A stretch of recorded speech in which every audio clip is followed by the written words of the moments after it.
Basically, the overall goal of what I do for the LSU AgCenter is to educate equine stakeholders across the state of Louisiana and to share science-based research protocols that can help mitigate management in high-cost situations, such as feed or managing their animals better, managing their property better, et cetera, et cetera. Since Hurricane Rita and Katrina, we've had a lot of advances in the way that we view the human-animal bond.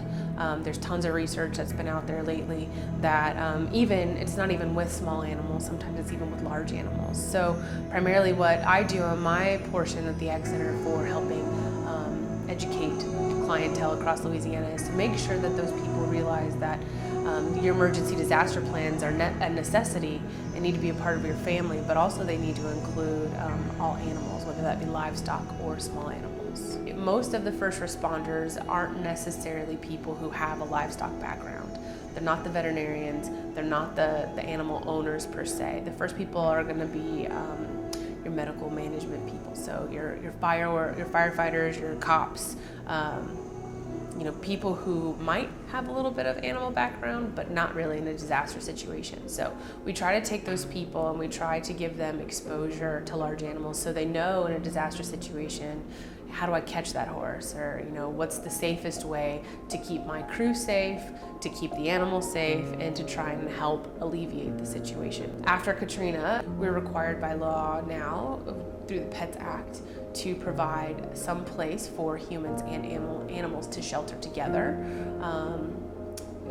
That's the main reason there were so many animals there and so many people left behind. Either they couldn't or they wouldn't leave because they couldn't bring their animals with them. So I think that's fantastic because it's given us an opportunity to get people out ahead of time. It's also created a whole nother opportunity for us to serve the general public, and as the AgCenter, that's one of our missions anyways. So there's a lot of sheltering, small animal sheltering, large animal sheltering trainings that we do as well, just to help prepare facilities like Lamar-Dixon, and LSU Alexandria has a hurricane evacuation center that they do regular trainings in for people as animals as well. There's always room for improvement, right? We're never always going to be prepared because Mother Nature doesn't give us a book to read, right?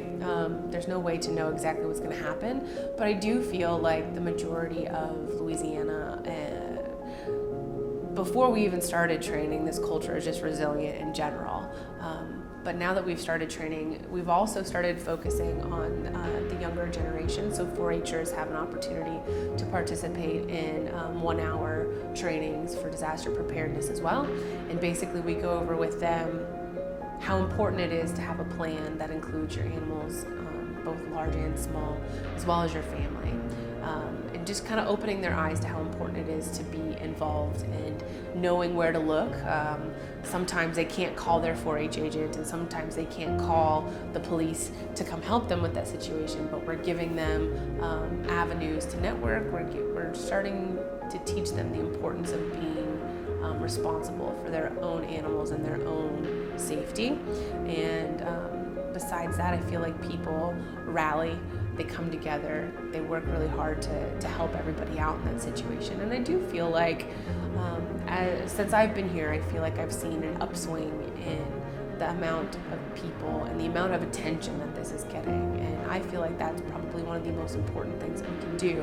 Whether or not we can train everybody to be a large animal rescuer, or whether we can train everybody to be 100% prepared, at least they've heard about it, at least they know when that hurricane blip comes on the TV, they might look at it a little bit more closely. So I feel like just getting the word out and being available as a resource and to help people who are interested is gonna kind of have a snowball effect and eventually roll over into every aspect of Louisiana, even more so than it's already done. Don't wait till the last minute, right? Think a little bit, even if you're not gonna buy everything you need ahead of time.